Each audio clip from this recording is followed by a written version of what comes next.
چکی شریف کی کہانی۔ بہت عرصہ پہلے چکی ایک چھوٹی سی آبادی تھی۔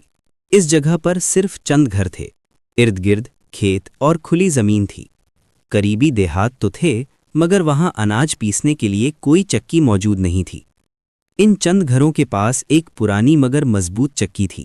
آس پاس کے سب گاؤں والے اپنا گندم اور مکئی پسوانے اسی چکی پر آتے تھے۔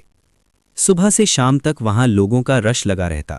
عورتیں سر پر ٹوکریاں اٹھائے آتیں، بچے کھیلتے اور بزرگ سایہ دار درخت کے نیچے بیٹھ کر باتیں کرتے۔ یوں وہ چکی صرف آٹا پیسنے کی جگہ نہیں رہی بلکہ لوگوں کی ملاقات اور محبت کا مرکز بن گئی۔ وقت گزرتا گیا، آہستہ آہستہ وہاں مزید گھر بنتے گئے۔ جو لوگ کچھ عرصے بعد اس گاؤں میں ایک نیک اور عبادت گزار بزرگ تشریف لائے جن کا نام پیر محمد مقیم اختر نوری تھا۔ وہ 5 وقت کے نمازی، تہجد گزار اور نہایت سادہ طبیعت انسان تھے۔ لوگ محبت سے انہیں خواجہ صاحب کہتے تھے۔ انہوں نے گاؤں میں ایک مسجد کو آباد کیا، وہاں نماز باجماعت ہوتی، بچوں کو قرآن پاک کی تعلیم دی جاتی اور ہر سال عرس اور محفل میلاد مصطفیٰ صلی اللہ علیہ وسلم کا انعقاد کیا جاتا۔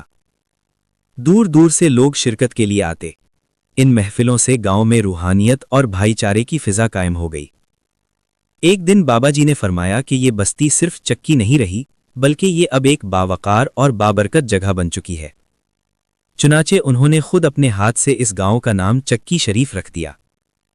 ان کے اس اعلان کے بعد سب لوگوں نے اسی نام کو قبول کر لیا اور یوں یہ بستی ہمیشہ کے لیے چکی شریف کہلانے لگی۔ آج بھی یہ بستی چیچا وطنی براستے کمیر کے قریب واقع ہے اور لوگ فخر سے اسے چکی شریف کے نام سے جانتے ہیں۔